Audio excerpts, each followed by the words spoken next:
Hello guys, welcome back to class of learning या with Rahul Sharma, your friend and guide. तो जो लोग पहली बार आए चैनल पे, यार वीडियो को पूरा देखना, चैनल को सब्सक्राइब करना नहीं करना, दैट्स योर चॉइस।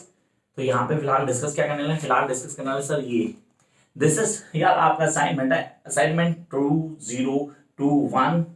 सर ये वाला असाइनमेंट हमें करना है इस बार, जो हमें सबमिट करवाना है for this June and then December examination. तो हमने कहा ये वाला असाइनमेंट करना कैसे।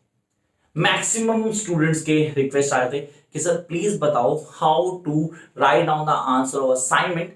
अब इस असाइनमेंट को कैसे लिखना है, कैसे प्रेजेंट करेंगे and the way to present answer, उसको डिस्कस करना। तो मैंने कहा यहाँ पे ना मैं वो आंसर आपको डिस्कस करता हूँ जो मैंने खुद तैयार किया। अब मैंने कहा सर ये स्टूडेंट क्या करेंगे, सर उसको कॉपी पेस्ट कर देंगे तो चलेगा, डेफिनेट चल जाएगा, लेकिन थोड़ा सा मॉडिफिकेशन करना जो मैं हर वीडियो में बताता हूँ।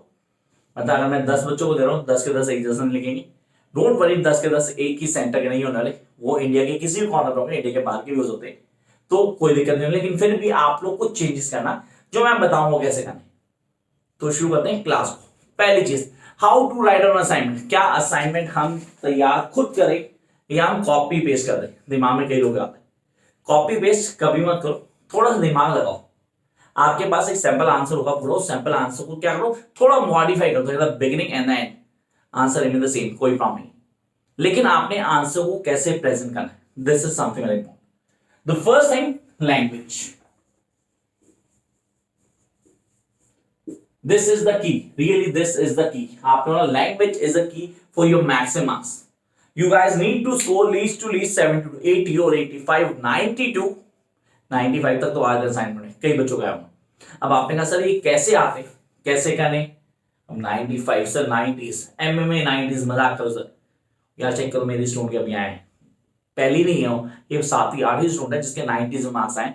फर्स्ट टाइम मैंने इंस्टा अपनी पे शेयर किया गया, ये आप मार्क्स देखो बच्चों के कि मार्क्स आते कैसे आते हैं, प्रोसीजर आप लोगों को पता है, इसके लिए एक वीडियो डालूंगा जिन्होंने अभी एडमिशन लिया उनके लिए विद इन अ डे और 2।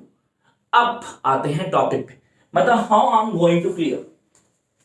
The first thing, locate Joseph Pollock to Canterbury Tales within the vast writing career as a social commentary of the age. Social commentary of the age. मैंने बोला सबसे पहले language and the second thing is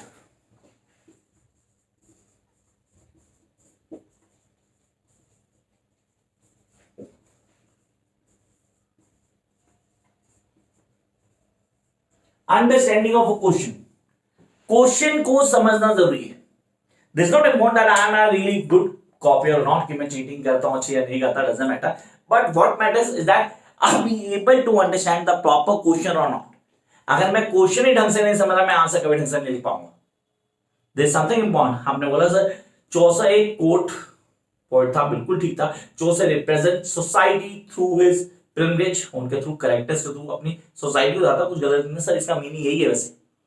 अब मैंने कहा I need to understand the question, तो मेरी beginning, पहले मैंने कहा मैं बिगिनिंग कैसे करता हूं, हाउ आई रिप्रेजेंट, तो मैंने पिलग्रिमेज क्या बताया हो क्या है, उनकी अलग अलग पोस्ट को बताया है, डिफाइन किया।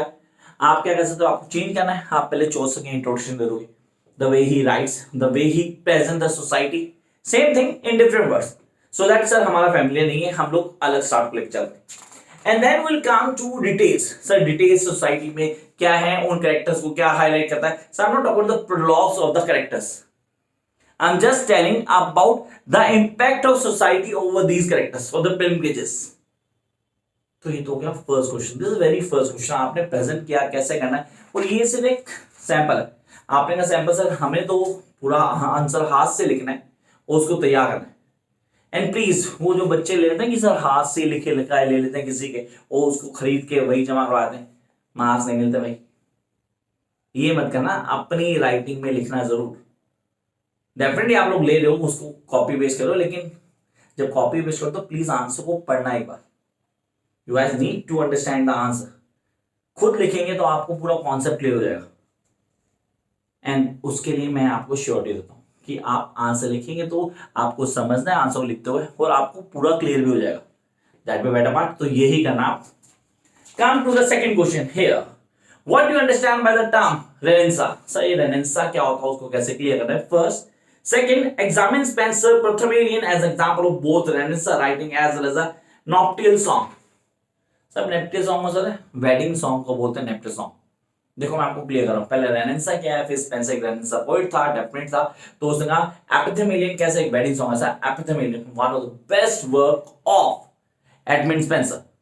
सर उसकी शादी के बाद की 24 घंटे, जब शादी हो चुकी हो 24 घंटे जो है ना, he just want to be with his beloved, जो उसकी वाइफ है, लेकिन 24 घंटे कैसे बिताया उसने, उसकी सारी फीलिंग्स है एपिथेमेलियन में। And you guys must know really each and every statement that been used in this answer. उसके लिए आपको खुद लिखना पड़ेगा और समझना पड़ेगा। तो जब हम खुद लिखते हैं, खुद समझते हैं, we'll get the more influence कि यार ये है वे ऑफ राइटिंग जिस पे आपने काम करना है। And then I come to the next phase. अभी में कई बच्चे को क्वेश्चन करोगे सर आपने आंसर दिखाया नहीं, आप आंसर दिखा नहीं रहे। चलो ठीक है, एक छोटे ग्लिम्स देता हूं। इन आंसर्स में ना आपने क्या करना है, लुक एट हियर, मैंने पोइट्री के टेस्ट को ऐड किया इन बिटवीन द आंसर। ये है art of getting maximum marks in assignments. Look at here, I have used the poetry words, taste के वर्ड्स को मैंने यूज किए इन बिटवीन द राइटिंग्स, और ये प्लस पॉइंट का काम करता है आपके आंसर्स में मैक्सिमम मार्क्स देने के लिए। Then come to the next one, examine any one poem of Donne और हर्बर्ट और Marvell as an example of metaphysical poetry. अब इसमें पहले मैं मेटाफिजिकल पोएट्री को डिफाइन करूंगा, व्हाट इज मेटाफिजिकल पोएट्री, उसके कॉन्सेप्ट क्या है। Then I will come to any of the poetry. Sir कौन सी पोएट्री, अब इनकी तो बड़ी सारी पोएट्रीज है, मैं किसी पोएट्री को बता सकता हूं। सर मैं गार्डन को बता सकता हूं, मैं टू स्काई मिस्ट्रेस को हाईलाइट कर सकता हूं, सन राइजिंग को हाईलाइट कर सकता हूं। चॉइस इज योर्स, मैंने यहां कौन से किया, I am not going to tell you, तो आप लोग बहुत आराम से समझ लेंगे। कम टू नेक्स्ट पॉइंट, कहता है critically examine Blake songs of innocence and songs of experience as president of romantic age. William Blake, the best, one of the best poet of the romantic era. आपने कहा songs of innocence, songs of experience, दोनों क्या काम करते हैं, किन चीजों को लेकर चल रहे हैं, and how they implemented the basic things. ये सारी चीजें बहुत अच्छे से आपको डेलिबरेटली बतानी चाहिए। तो आपने कहा presentation, again you can see that I have used the taste of poetry in between the answers.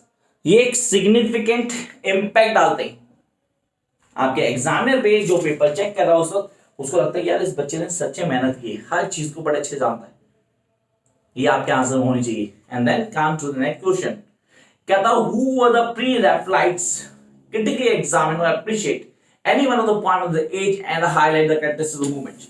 अब आप प्री रेफ्लाइट क्या है और मूवमेंट को कैसे बताएंगे, किन चीजों को एड ऑन करना है और कैसे आप मैक्सिमम मार्क्स लेके आते हो, ये तो हो गया आपके नोट्स के बेसिक पॉइंट। आप आते हैं उन चेंजेस के ऊपर जो आपको चाहिए। That before writing your own notes, आप खुद अपने असाइनमेंट तैयार करो, तो आपको क्या करना है, step by step. So it's the steps. Number one,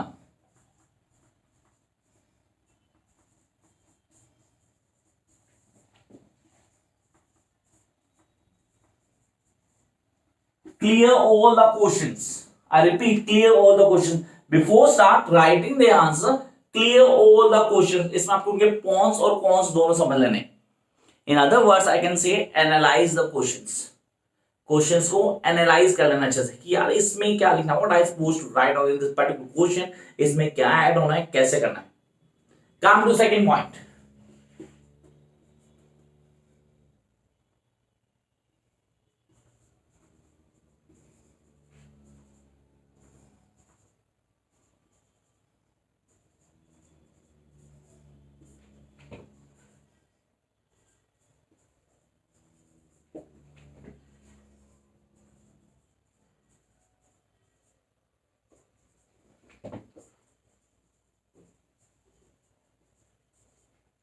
आपने कहा डिजाइन अ फ्रेमवर्क और format. I repeat, design a framework और format of answer in your mind before you start writing the answer. पहले पूरा प्लान कर लेना कि answer मुझे लिखना क्या, what I am going to write down, अब उसमें क्या क्या ऐड करूंगा, किन चीजों छोड़ने वाला हूं, ये चीज आपके दिमाग में होनी चाहिए। तो पहला आ गया, आपने सबसे पहले क्वेश्चन क्लियर कर लिया, डिजाइन अ फ्रेमवर्क और फॉर्मेट, मतलब एक डिजाइन प्लॉट कर लिया कि यार ये लिखना है। Third point, that is something very very important,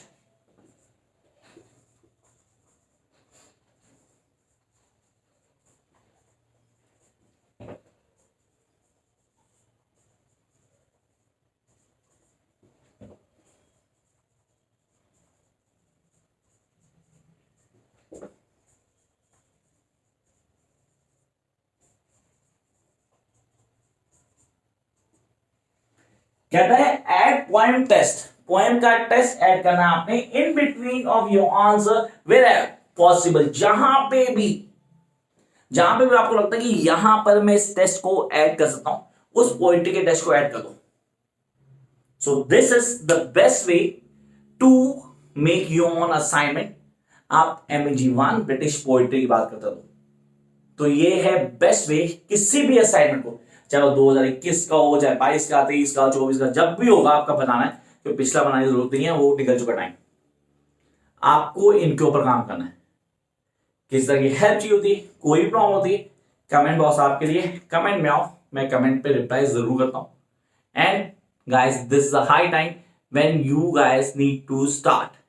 जून के एग्जाम्स आगे नहीं हो रहे, पूरी तरह क्लियर है, तो आप उसकी तैयारी आप शुरू कर दो. जस्ट 2 months, अप्रैल मई आपके पास है. So it's a high time, start now.